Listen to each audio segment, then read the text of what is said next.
Okay, good. Okay, so it's 2 o'clock.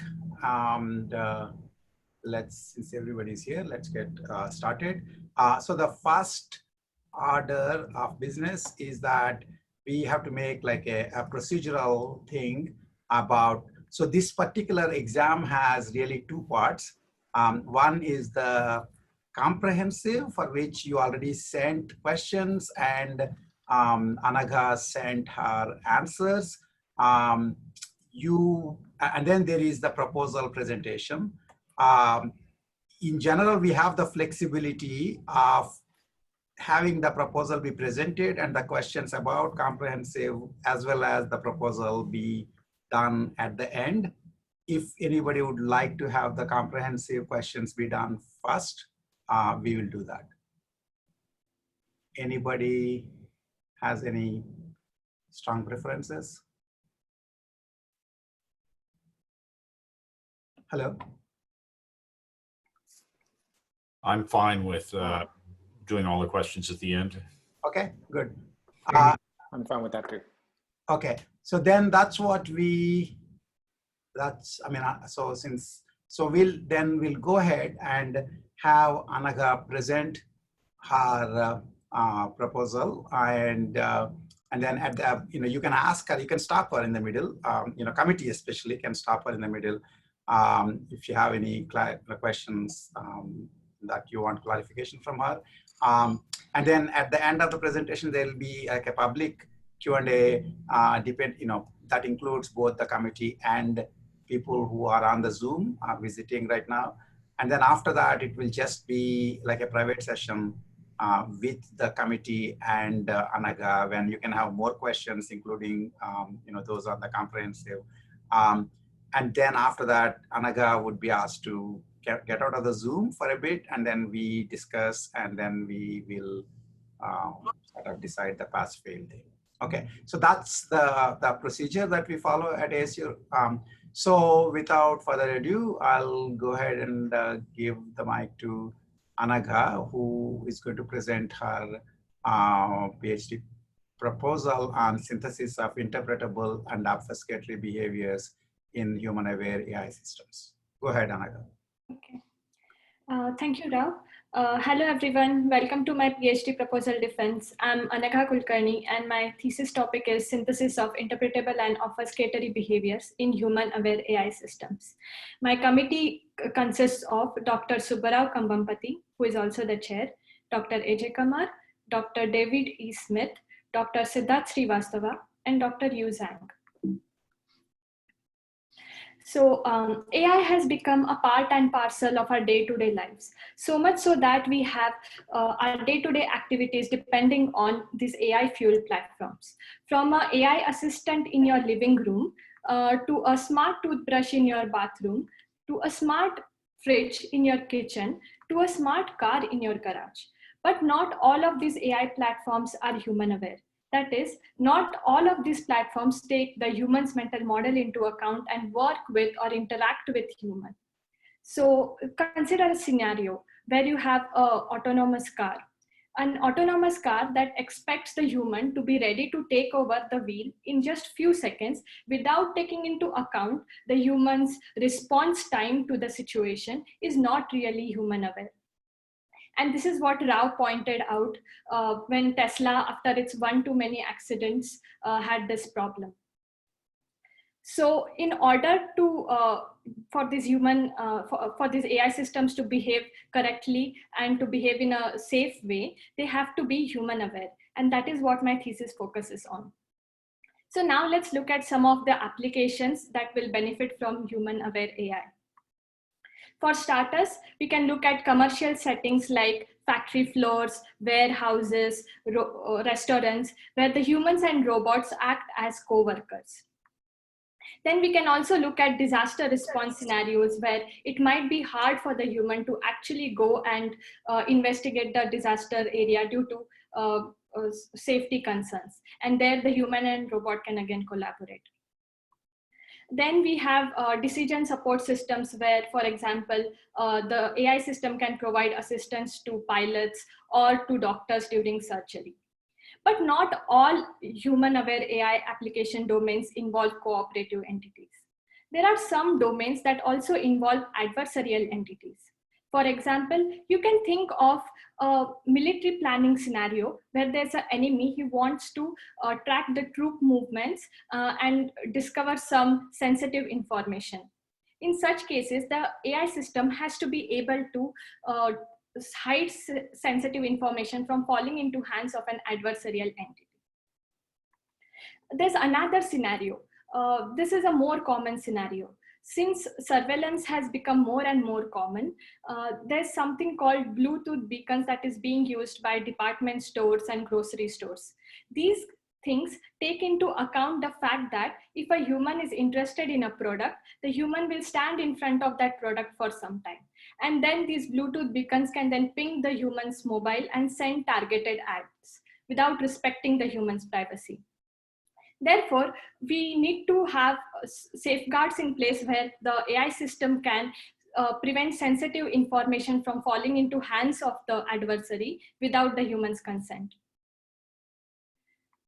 So my thesis particularly focuses on synthesizing behaviors in human-aware AI systems to deal with cooperative entities as well as adversarial entities without explicit communication. So let's look at this statement one by one. So what does it mean to have what does it mean to synthesize behavior in human-aware AI systems? So if there's a robot who is operating in the presence of a human, then this robot has to take into account the human's mental model. It cannot just reason with its own model. For example, consider this domain here. Here we have on the left the robot's model, and the robot has the goal of accessing this medkit. Whereas on the right we have the human's mental model of the robot. And as you can see, the floor plan in the human's mental model is not the same as the floor plan in the robot's model. And this may be due to partial or inaccurate understanding on part of the human. And this may lead to differences between the models. Now, even when the human has an accurate model of the robot's environment or has accurate understanding of the robot's behavior, there may still be limitations of the sensor. So the human may have some noisy sensor model. For example, in this scenario, we have the robot going in the right direction. However, the human has a noisy sensor model, say a noisy GPS sensor model, which does not really reveal, which is not very accurate within some feet and does not really reveal in which direction the robot actually moved. So these kind of things have to be also taken into account when the robot is synthesizing its behavior. So now that we know what it means to synthesize behaviors in human-aware AI systems, let's see what we mean by without explicit communication. So since there are differences between the robot's model and the human's mental model, the robot might want to communicate some information to the human. One way to do this is explicit communication. But the explicit communication requires multiple considerations. For example, the what, the when, and the how of communication. Explicit communication may also suffer from vocabulary mismatch. For example, the robot may give a cryptic technical message to the human, but the human may not really understand that information. And explicit communication can also suffer from inherent delays in communication. For example, it takes about 22 hours to send one-way signal from Mars to Earth. Moreover, it is not always possible to communicate explicitly. For example, you may have a disaster response scenario which does not have facilities to send signals and so forth. In such cases, the robot can then implicitly communicate the necessary information to the human. It can do this by communicating information through its behavior.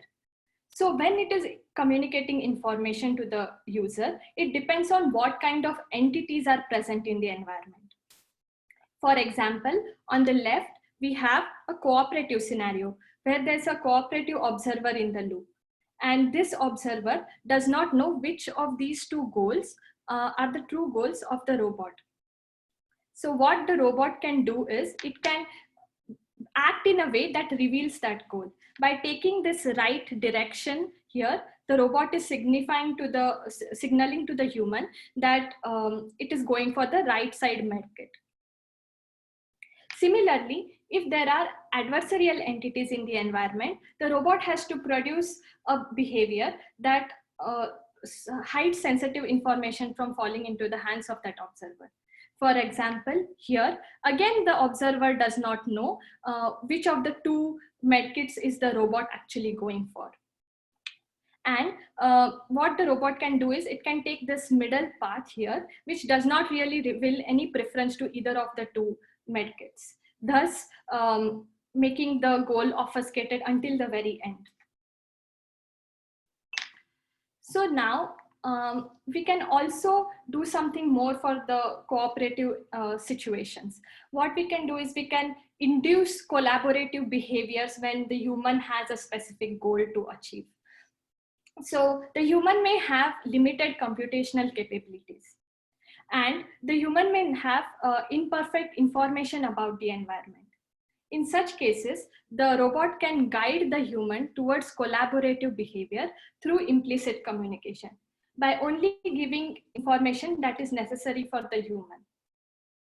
Similarly, we can also use environment design to make the robot's behavior interpretable.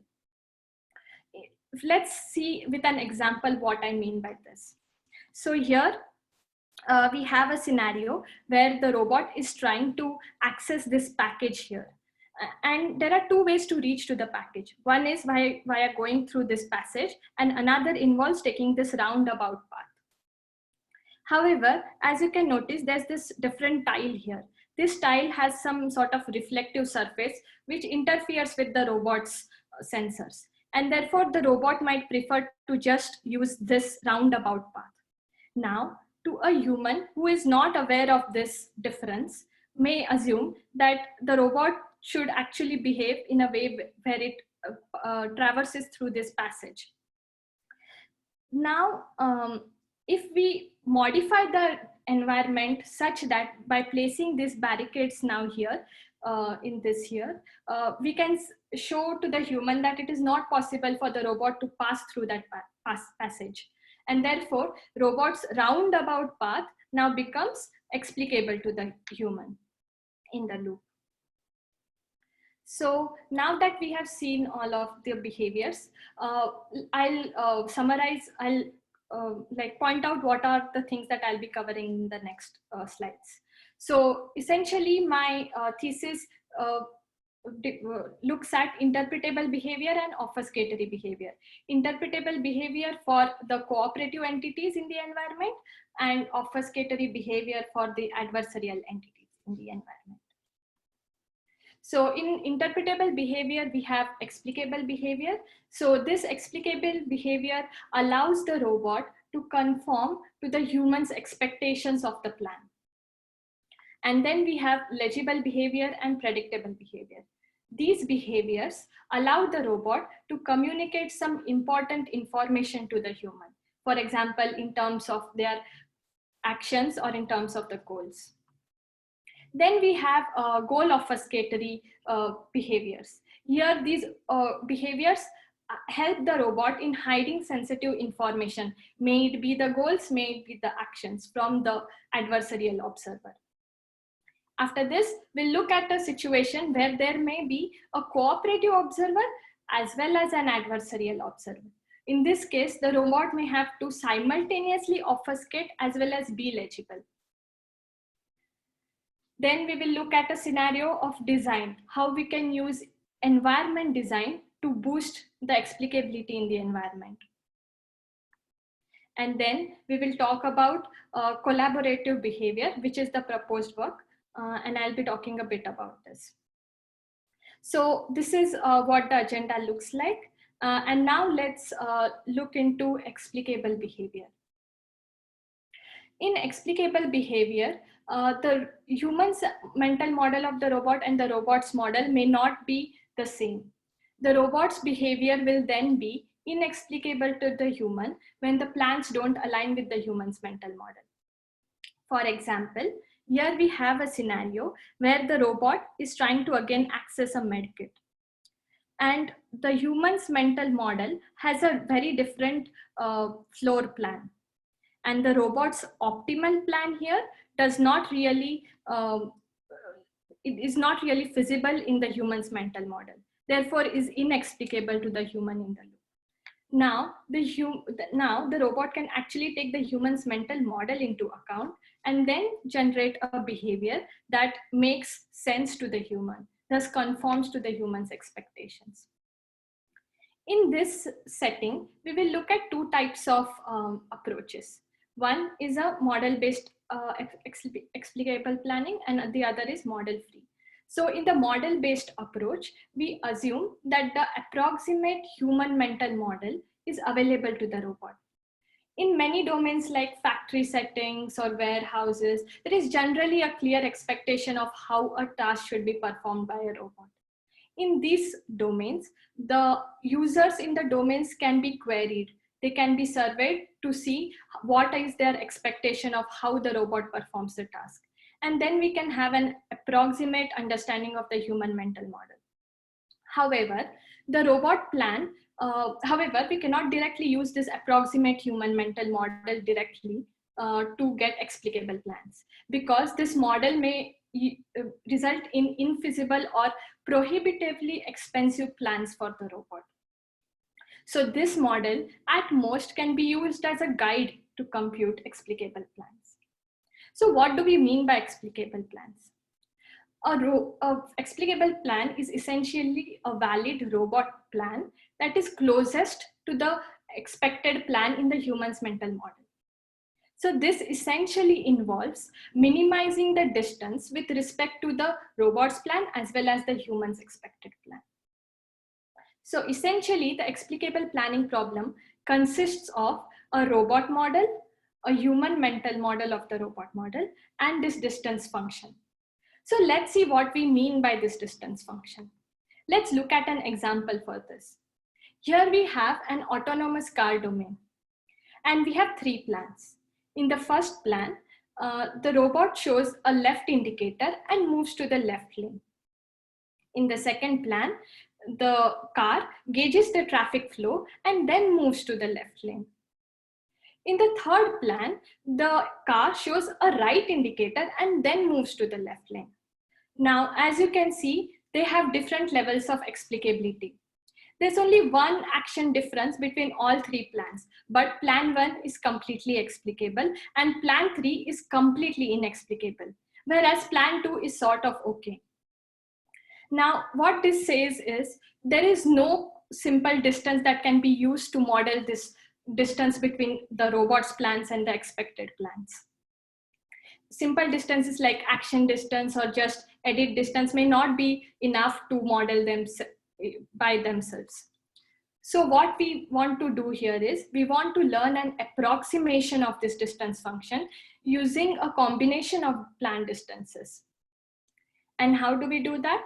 So for that, we first take a set of candidate robot plans. 我今天见到 Totoro。 Sorry? Is that a question? Okay.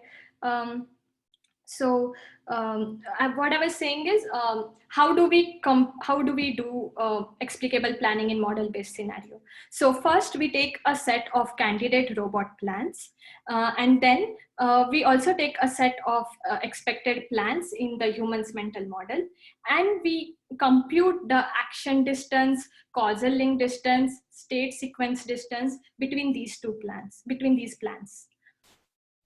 And then we get scores. These are like how explicable is the robot plan. We get scores from the human subjects on the robot plans. And then we map these three distances to the scores. So essentially, we are trying to capture a distance function that emulates the human scoring scheme, human's explicability scoring scheme. And once we have this, then we can use this as a heuristic guide in our search to generate explicable plans. Now let's see how the experiments look. So we did some evaluations on 2 domains, a simulated autonomous car domain and a delivery domain with a physical robot.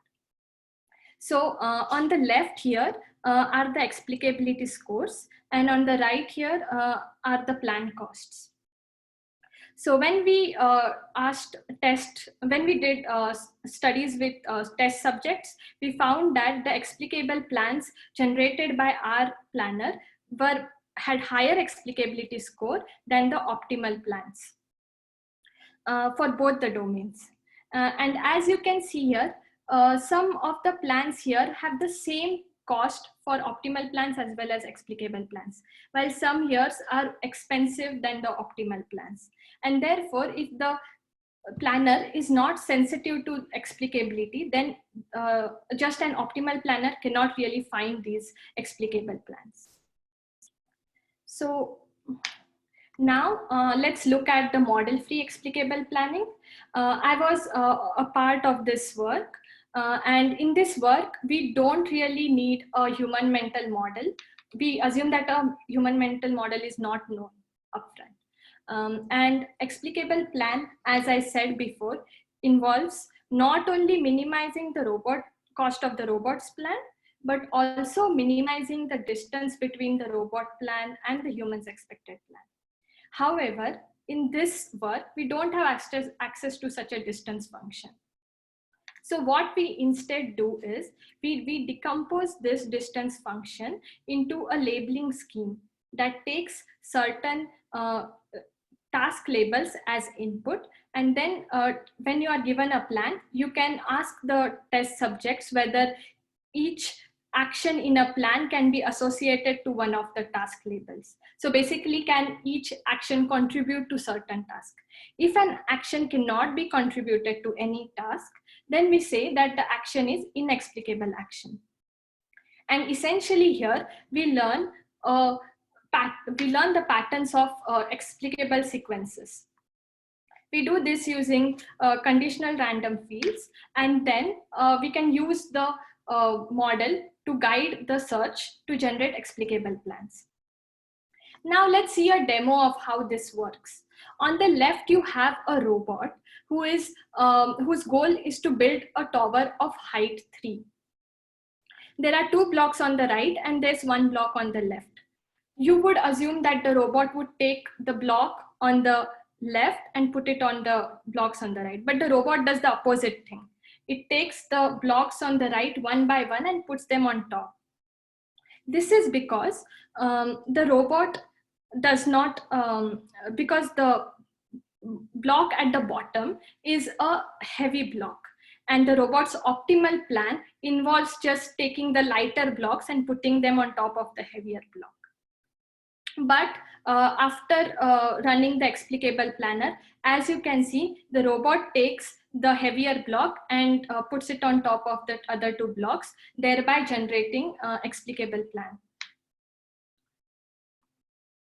We also did user studies on this block stacking domain, and the explicability scores had similar results to what we saw before.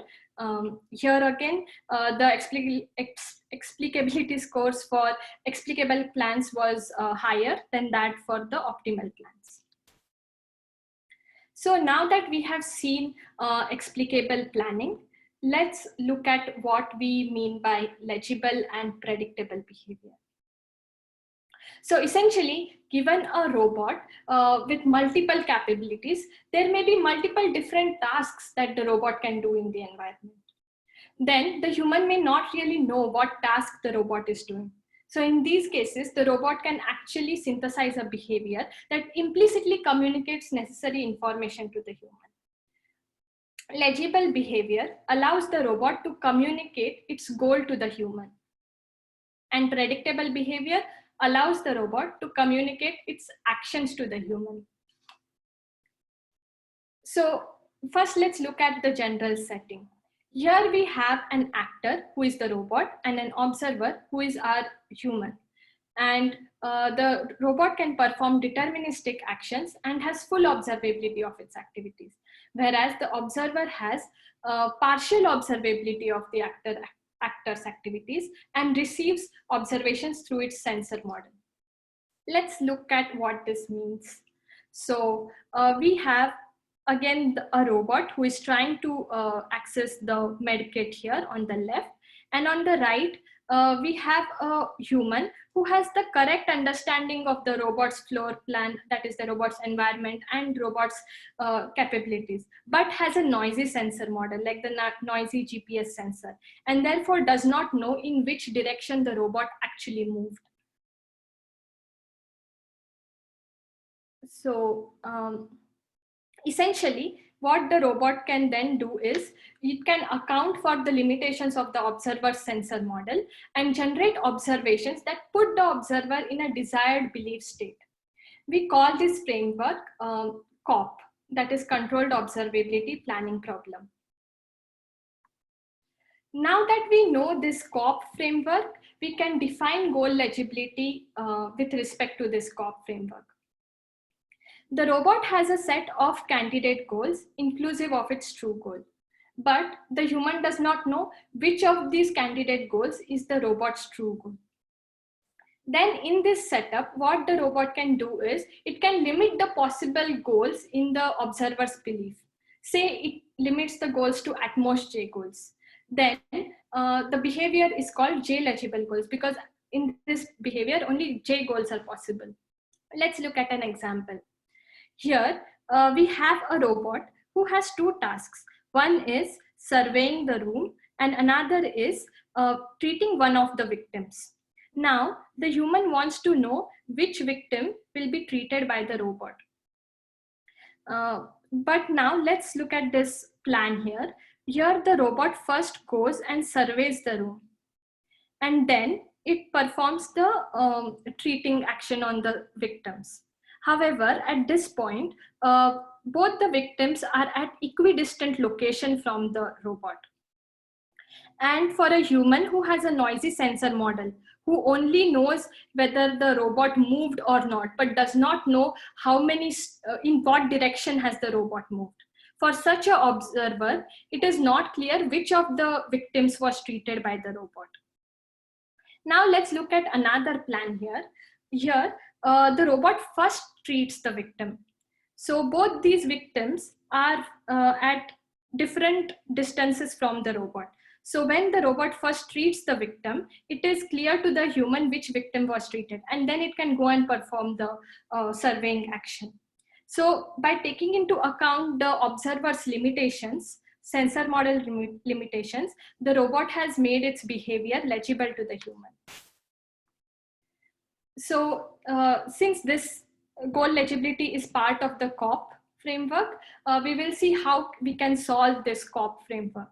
So essentially, this COP framework uses an algorithm which takes the COP problem as the input, and the output is a solution plan and its observation sequence. The algorithm consists of two loops, the inner loop and the outer loop. The inner loop runs a standard heuristic guided forward search. In each iteration, we are essentially updating the observer's belief and so forth. And then it has goal test and heuristic functions that are customized for each of the problems. So when I say each of the problems, I mean what kind of problems. So here we are dealing with goal legibility problem. So the goal test and the heuristic functions are customized with respect to goal legibility. And then there is an outer loop, which is used to increment a state duplication parameter. This parameter essentially maintains a belief, so it essentially allows to explore the belief space properly. This allows in systematic exploration and complete exploration of the solution space. Now, let's look at how we can customize the goal test and the heuristic function with respect to goal legibility for this problem. So essentially in goal legibility, we wanted to limit the number of goals in the observer's belief. So the goal test involves checking whether at least n minus j goals are absent in the belief, where n is the total number of goals. And so by ensuring n minus j goals are absent, you're ensuring that at most j goals are present. And the heuristic function not only minimizes the distance to the true goal of the robot, but also maximizes the distance to the n minus j goals. Now let's look at a demo. So this is a household robot scenario where the robot is cooking some meal for the human, and the robot wants to convey what ingredients it is using in its preparation. So it asks the human to pass the sugar, thus telling the telling the human what ingredients it is using, thus making the robot's goal legible to the human. Now, a plan predictability can also be used in the same COP framework. This was part of the same AAAI paper. Here, the robot has a single goal, and the human is trying to infer the actions performed by the robot to achieve this goal. Now, what we want to do here is essentially we want to generate a plan that is consistent with at least m similar plans, such that these plans are not very far apart from each other. Let's look at an example. So here we have a robot and the goal of the robot is to treat this victim. And there are 2 medkits in the environment. Now, let's look at the first situation here. Now, if the robot goes for this far away medkit, then there are multiple possible paths leading up to it. For a cooperative observer who does not know which direction the robot went in, but knows how many steps the robot went in, there may be multiple possible plans here that can lead to the robot's goal.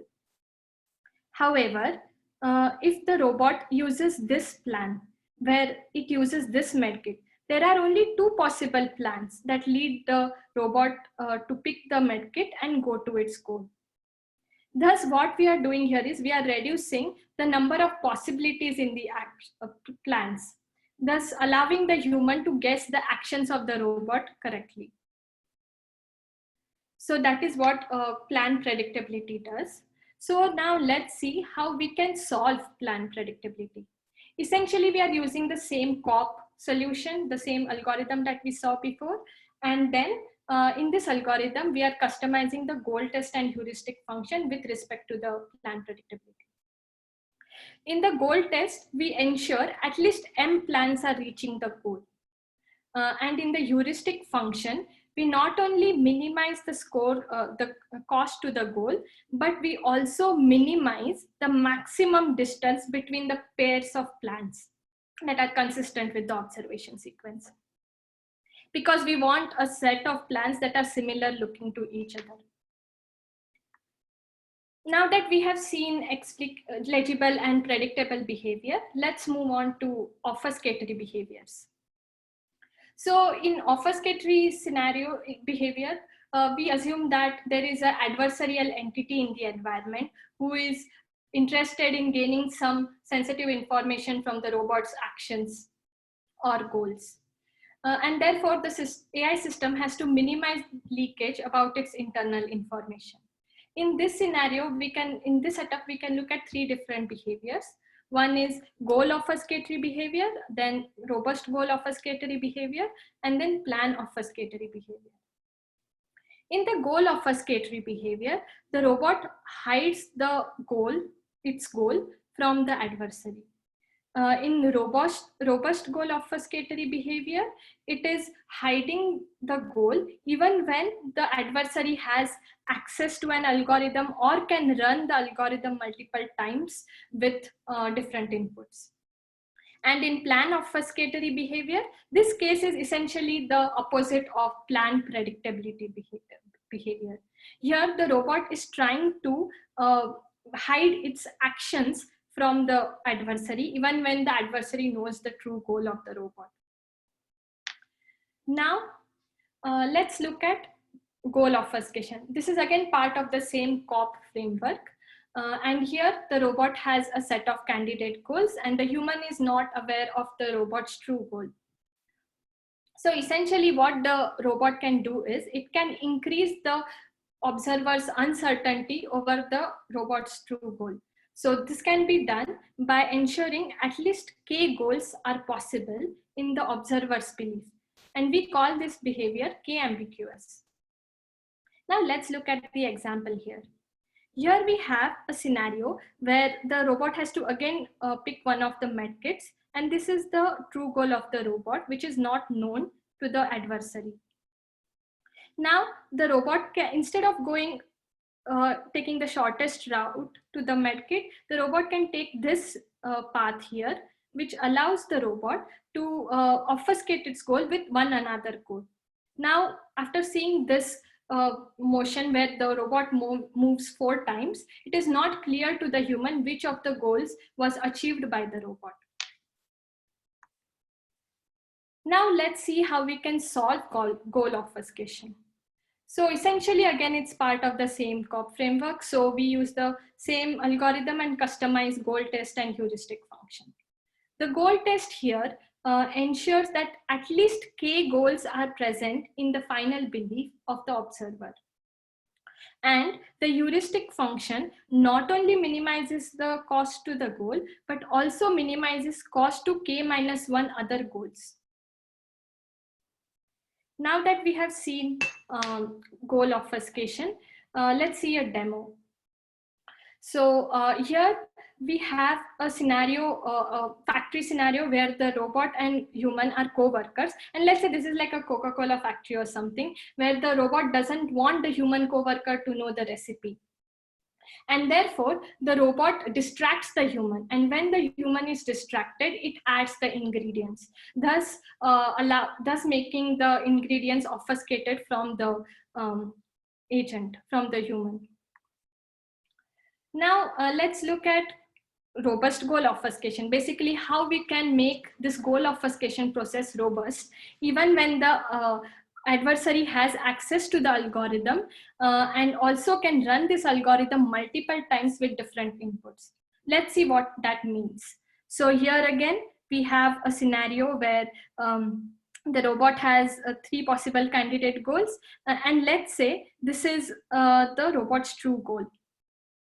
Now the robot runs the K-ambiguous algorithm and gets this plan to the goal. Now what the adversary can do is it can set another goal as a true goal of the observer and run that algorithm again. Now this time the algorithm may have given some different answer. Now when this happens, the adversary knows what goal was set as true goal, and so it knows what is the true goal of the robot.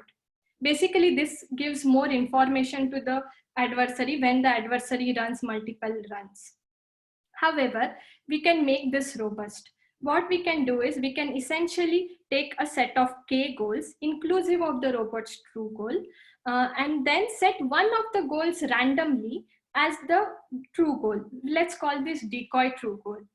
And then we can generate a plan to the decoy true goal, which gives the observation sequence. With respect to this observation sequence, we can then reconstruct a path to the actual true goal.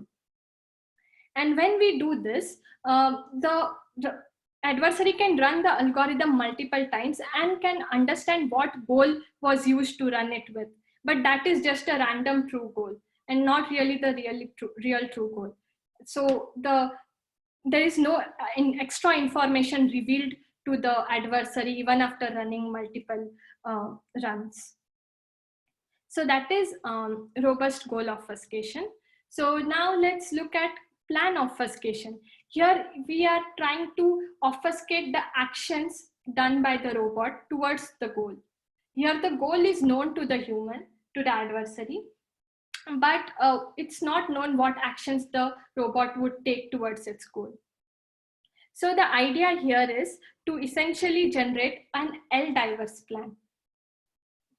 This is essentially a plan that consists of L different, this is a plan whose observation sequence consists of L different plans, and these plans are at least D distance away. That is, they have at least a D diversity between the plans. And so since this is also again part of the same COP framework, we can just customize the goal test and the heuristic function. So the goal test essentially involves checking whether at least L plans are reaching the goal or not. And then the heuristic function not only minimizes the cost to the goal, but also maximizes the minimum distance between the pairs of plans, thus making the plans diverse. So now, I was also part of this landscape paper, which actually put a taxonomy on different works done in the community on explicable, legible, and predictable behaviors, and also the obfuscating behaviors. So this puts like a really nice hierarchy over these things.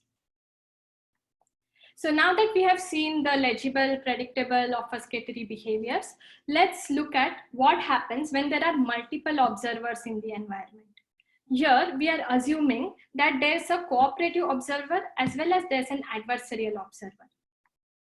So essentially, what is happening, let's look at this video. What is happening here is that the soccer player is performing a feinting trick, acting like the ball is being kicked in one direction while kicking it in another direction.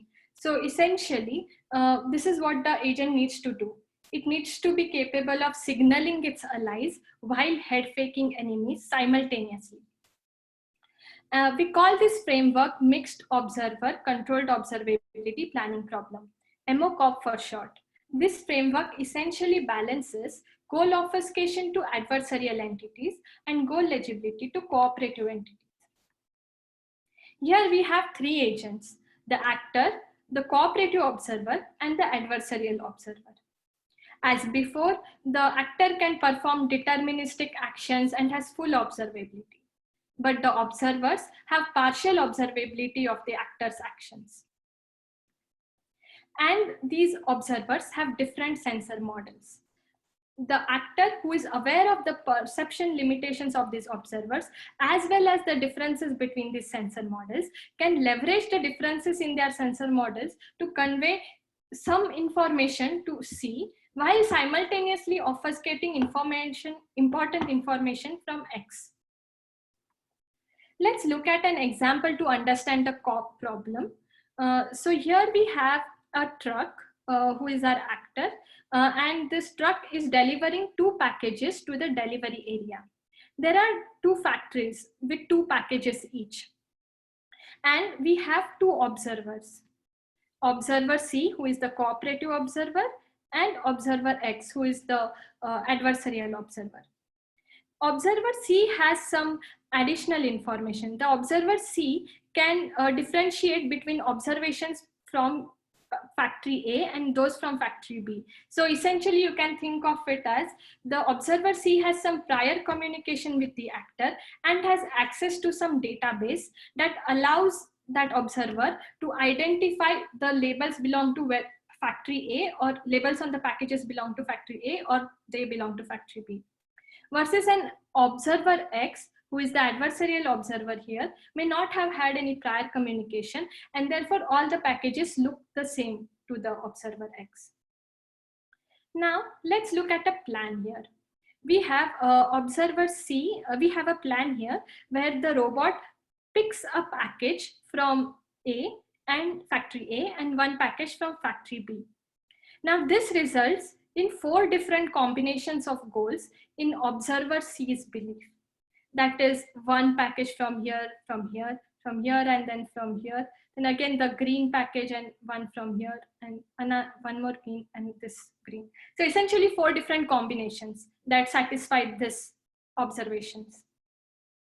Observer X, who does not have any information, has all possible combinations in their observation belief. So now let's look at another problem, another plan. Here, we have a plan where the robot picks both the packages from factory A. Now, the cooperative observer only has one possible goal in its belief, which involves these two packages. And that tells the observer C what was the goal of the actor. Now we can look at what happens for observer X. For observer X, again, all the observations look the same. So again, it has all possible goals in its belief. So this plan essentially maximizes legibility to observer C and maximizes obfuscation to observer X while achieving its goal. So this is essentially what we want to do. We want to maximize the difference between the number of goals achieved for observer X and those achieved for observer C. So let's say there are n possible goals, n possible candidate goals. Then the best case obfuscation will involve all these n goals in the adversarial observer's belief. Whereas best case legibility will involve only one goal in the cooperative observer's belief. And so this is what a goal difference metric tries to capture.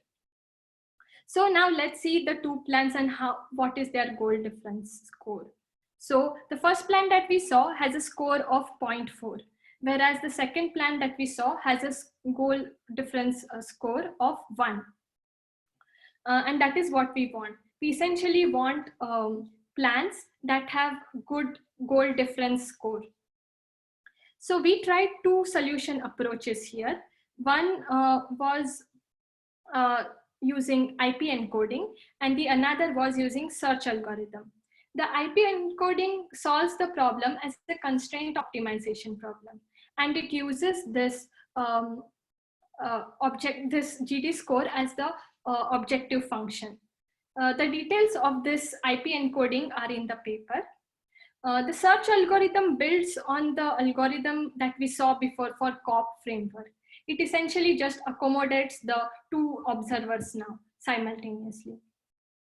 So now let's see how these algorithms fare. What are like their relative strengths? So here we did experiments on 3 domains: the grid world domain, box pushing domain, recycling domain. And on the left here we have the average GD score, goal difference score, and on the right we have the average time taken to compute. So these 3 bars here are 3 different algorithms. The first bar indicates a baseline algorithm which just computes a satisfying solution to the true goal. The second bar represents the IP planner solution. And the third bar represents the search solution. The IP solution produces better quality solutions, and this is because the IP actually produces optimal solutions given a time horizon, whereas the search produces satisfying solutions. However, the IP approach is slightly slower than the search approach for these problems. And also the search can handle more complex problems.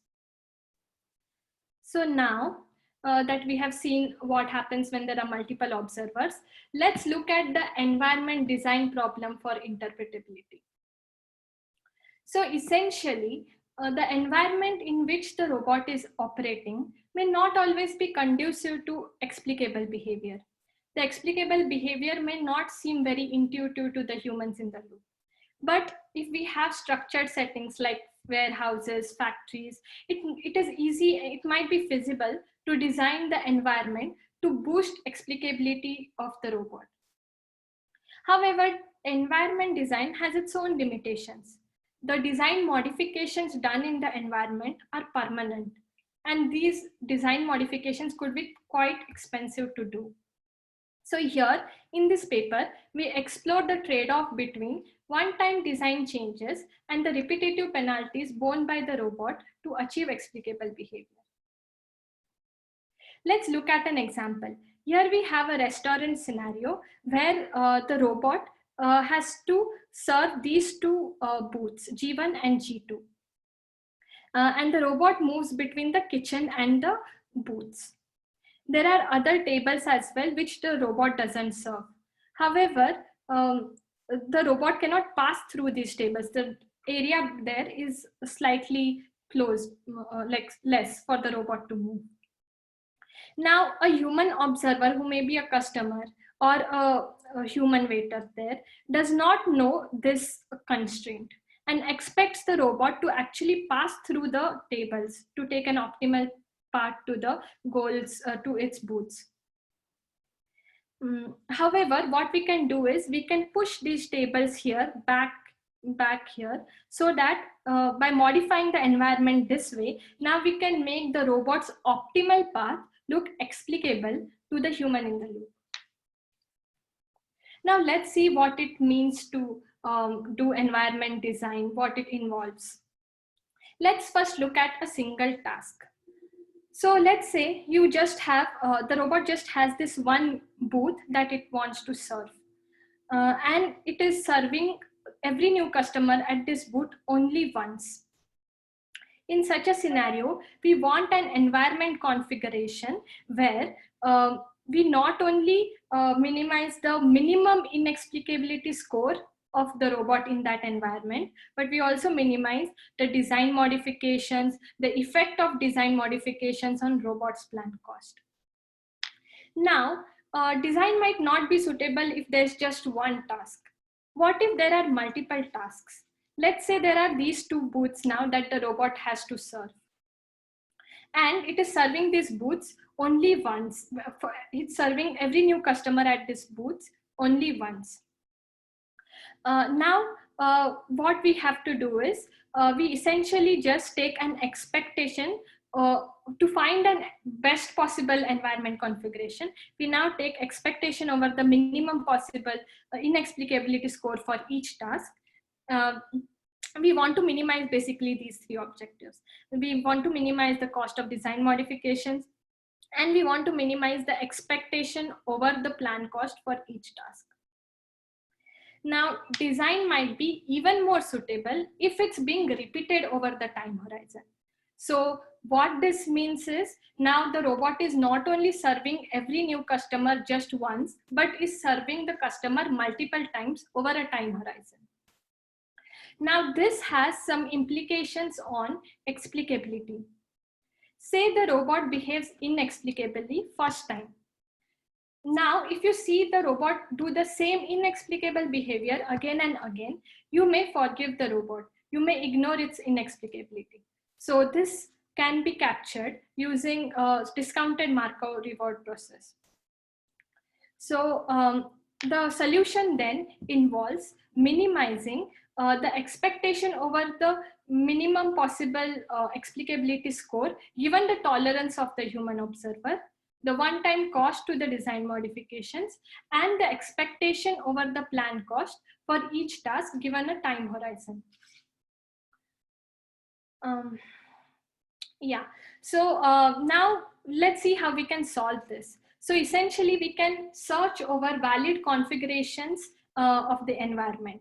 And each node now becomes an valid environment configuration, and the actions become the designs that you can apply to the environment. Then our search consists of two loops. In the outer loop, we are exploring all possible configurations, and in the inner loop, we are solving the optimization problem, where we are trying to find least inexplicable plan. So we can do this by compiling the problem of finding a least inexplicable plan into the problem of into a classical planning problem. So now that we have seen how we can solve design for interpretability, now I want to talk a little about the work that I'm proposing, which is the collaborative behavior in ad hoc teams. So essentially, so far we have seen interpretable and obfuscatory behaviors given passive observers in the environment. That is, we have seen scenarios where the robot has a robot model MR, and the human has, and there is a human's mental model of the robot model MRH. Now we can think of observers who not only observe, but also have specific goals and can act in the environment. So now we essentially are looking at a human model as well as the robots model of the human. So now let's see what this means. So let's, more specifically, what I'm interested in looking at is ad hoc collaboration between the human and the robot. That is, there is no predetermined team dynamics between them. There is no prior coordination between them, but they may be sharing some shared resources, and with collaboration, there may be a chance for them to reduce their individual costs. For example, think of a scenario where you and your friend are cooking food, preparing food. So what you can do is one person can cook the food while the other person cleans the kitchen afterwards, thereby saving you both some repetitive tasks. So this is essentially what we want to achieve here. So the problem setting consists of two entities, the robot and the human. And now both have independent goals, and they both have full observability of their activities. They act in a phased manner where the robot acts first, and when the robot is done acting, the human acts. But the human may have partial observability of the robot's activities. And the robot is aware of the human's perception limitations.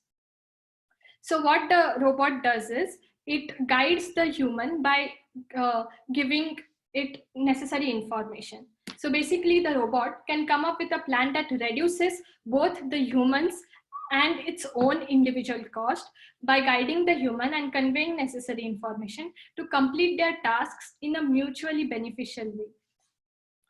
Let's see how that works with respect to an example. So here we have a problem where the robot and the human have to deliver a package each from city 2 to city 1. And the actions available to them are loading the items in the truck, boarding the truck, then driving the truck from city 1 to city 2, then disembarking from the truck and unloading the items. They can also walk from one city to another. When they walk, it takes 2 time steps. So given this problem, and given the goal of taking the package from one city to another, their individual costs are 5.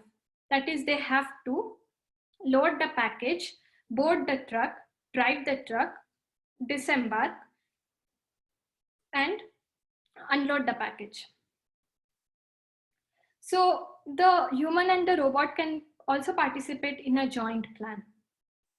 So what does the joint plan mean? Essentially, at the end of the joint plan, both of their objectives need to be satisfied. Then we can talk of cost differential with respect to this joint plan. So essentially what this is saying is, if the robot participates in the joint plan, then what is the additional cost it incurs? So this is just the robot's optimal plan, and this is the robot's cost in the joint plan. So what is the additional difference here? So that is what it is telling for both human and the robot. So once we have that, then let's look at this example here, where the robot loads both the packages in the truck, then boards the truck and drives the truck. So that is 4 actions. And then the human walks to the city, that is 2 time steps, and then unloads both the packages. Now here, they both have reduced their cost by acting together. So this is what we want to do. We want the robot to come up with a plan such that both human and robot can benefit from it. And then the robot can communicate necessary information to the human to guide the human in following this plan. Thus, by collaborating on the joint plan, they both can benefit. So now I'd like to talk a little about the thesis timeline. So today is the thesis proposal, and then in the coming summer, I intend to work on the proposed work. And hopefully in fall, I intend to write the thesis and defend by the end of the fall. So these are tentative dates. I would like to end the presentation by pointing you to my list of publications. And also I'd like to note that parts of this work appeared in the AAAI tutorial that happened before the lockdown. And I was also part of the Imagine Cup 2017 US finals, thanks to my collaborators, Sharat Sridharan and Tathagata. And in summary, essentially we looked at behaviors that involved interpretable behavior and obfuscatory behavior, where in interpretable behavior, I talked about explicable behavior, legible behavior, and predictable behavior, which all allowed the human to, gave some information to the human or conform to the human's expectations.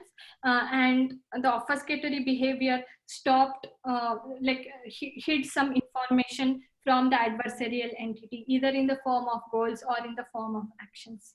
Then we also looked at a setup where there were both types of agents, that is the adversarial as well as the cooperative agent. And then I also talked a little about the design problem, where the environment can be designed to improve the explicability of the robot.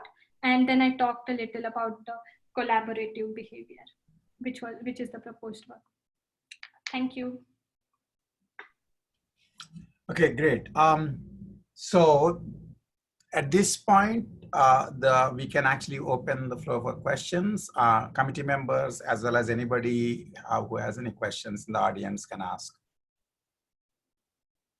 Just go ahead and unmute yourself and start asking. How about we do the usual thing that happens in the room and actually give her a round of applause. Thanks, Dave.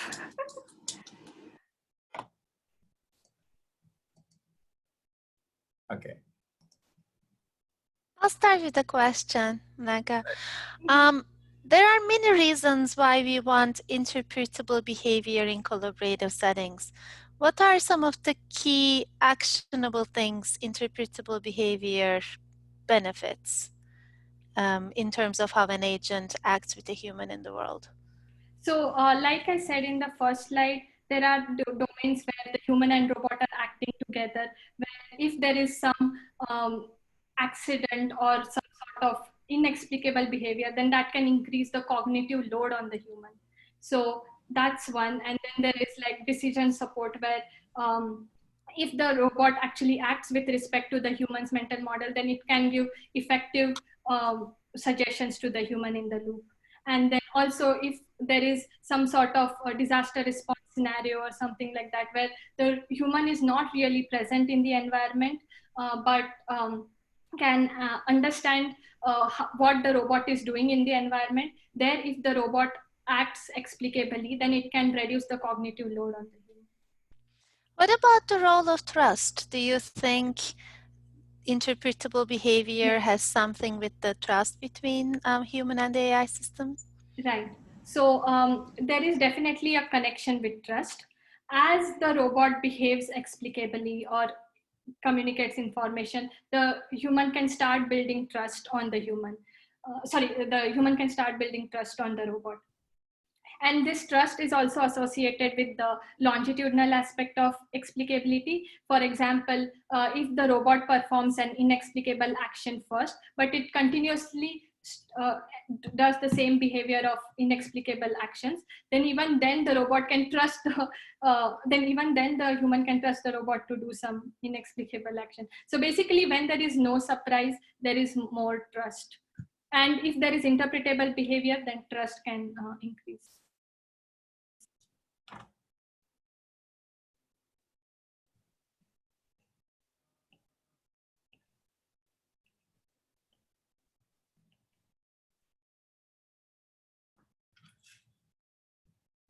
Other questions?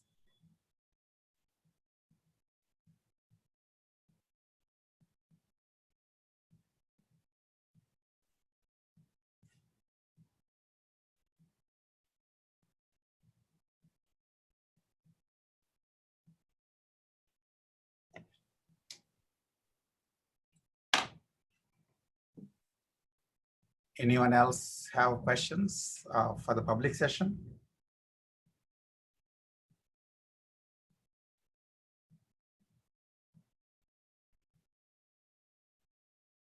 Okay. Okay, so I'm assuming that people can hear me, right? So Yes. if there are, so I'll ask again if there are any questions for the public session, and if there aren't, then we will move on to the session just with the committee, including the committee and the people in attendance. If there is any questions for public session, okay. So I guess at this point, I will request the people in other than the committee members and Anaga to get out of the room.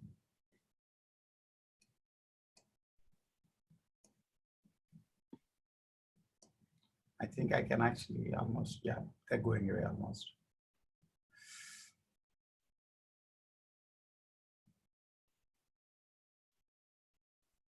Yeah, okay, good. So as far as I can tell, there's, I think there's one more person. yeah, let's get Stephen out myself.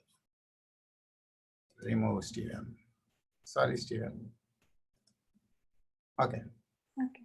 So that's just Rao and Anaka, Siddharth, Dave, Ajay, and Tony, and then 2 ghost screens of Anaka and Rao. Those are the only ones. So at this point, I'm going to stop the recording of the session because the rest is supposed to be private. I mean, closed door.